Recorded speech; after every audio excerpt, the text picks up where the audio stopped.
Hello friends, তোমরা সবাই কেমন আছো? আমি বৈশালী।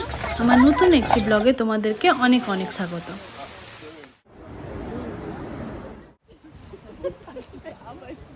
গার্মেন্টস থেকে তৃতীয় দিন আমরা গিয়েছিলাম ফুসেন শহরে।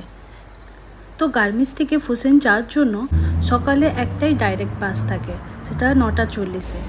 তাই সকাল সকাল ব্রেকফাস্ট করে বেরিয়ে পড়লাম ফুসেন যাওয়ার জন্য। একদম স্টেশনের বাইরেই ছিল বাস স্টপেজ। 9:40-এই বাসটা ছেড়ে দিয়েছিল আমাদের।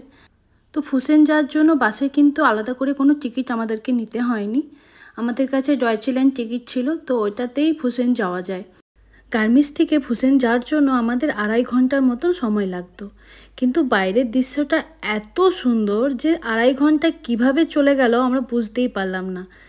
আমার তো সেই গানটা মনে পড়ে যাচ্ছিল, এই পথ যদি না শেষ হয় তবে কেমন হতো তুমি বলো তো। যাই হোক, 2.5 ঘন্টার সফর শেষ করে আমরা পৌঁছে গেলাম ফুসেন শহরে। শহরটা খুব সুন্দর, একদম ছোট্ট শহর, অথচ খুব সুন্দর। যা, তোমাদেরকে তো বলাই হয়নি আমরা ফুসেন এসেছি কেন। আমরা ফুসেন এসেছি জার্মানির সবথেকে সুন্দর ক্যাসেল নয়েনশোয়াইনস্টাইন ক্যাসেল দেখতে। জানি না আমি উচ্চারণটা ঠিক করলাম কিনা, কিন্তু এত ডিফিকাল্ট জানি না ঠিক হয়েছে কিনা।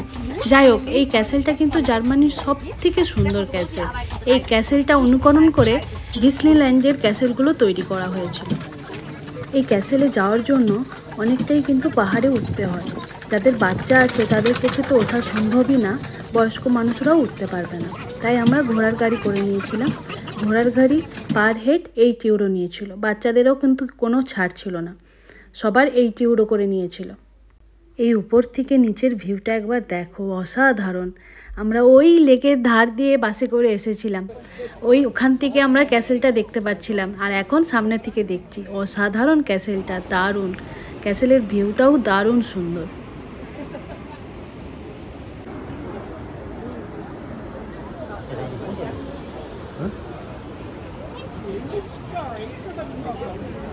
আমরা বেশ ভালোই ঘুরছিলাম। বেরোনোর সময় ওয়েদার খুবই ভালো ছিল, রোদ ঝলমলে ছিল।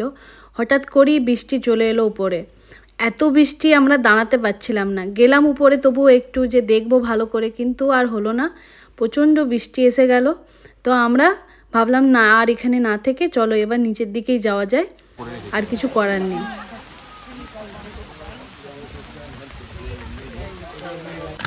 আমরা ভেবেছিলাম নিচে যাওয়ার সময় হেঁটে হেঁটে যাব, প্রকৃতিটা অনুভব করব, কিন্তু নিচে যাওয়ার সময় এত বৃষ্টি, আমাদের কাছে একটাই ছাতা, তো কিছু করার ছিল না। আমরা বাধ্য হয়ে আবার ঘোড়ার গাড়ি নিয়ে নিলাম। কিন্তু নিচে যাওয়ার সময় কিন্তু পার হেড 4 ইউরো করেছিল। উপরে ওঠার সময় 8 ইউরো, আর নিচে নামতে হলে 4 ইউরো।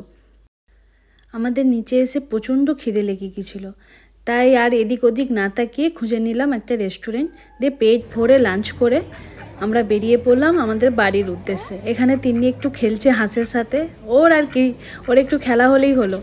ওর সঙ্গী বলতে যা হোক হলেই হবে, একটা হাঁসকেও ও সঙ্গী বানিয়ে নিতে পারে। এখানে একটা দোকানে ঢুকলাম কিছু সুভিনিয়ার কেনার জন্য, কিন্তু এত দাম, হাত দেওয়ার উপায় নেই। তো তিন্নির জন্য একটা রেনকোট নিয়ে নিলাম। রেনকোট নিয়ে আমরা বেরিয়ে পড়লাম বাস ধরার উদ্দেশ্যে। বাস ছিল আমাদের 4:30-এর সময়। তিনি এই রেনকোটটা পরে খুব আনন্দ পেয়েছে। ও বলছিল আমাকে সেই কই মিল গিয়া জাদু জাদু লাগছে। তো আমাদের বাস সময় মতোই ছেড়ে দিয়েছে। আমরা আরেক ঝলক দেখে নিলাম ক্যাসেলটাকে, কি অসাধারণ। আমার মনে হয় ক্যাসেলটা সামনে থেকে যতটা না ভালো লাগছিল, দূর থেকে অনেক অনেক অনেক বেশি ভালো লাগছিল।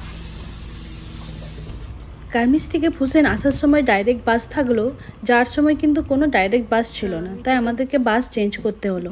কিন্তু মনে হচ্ছিল বাসে শুধু আমরাই 3 জন আছি, আর কেউ নেই। তো কিছুক্ষণের মধ্যেই পৌঁছে গেলাম আবার গার্মেন্টস, দিয়ে বেরিয়ে পড়লাম একটুখানি শপিংয়ে। সেখানে সুভিনিয়ারগুলো দেখলাম দাম মোটামুটি ঠিকঠাক, সেই জন্য সুভিনিয়ার কিনে নিয়েছিলাম 2টো।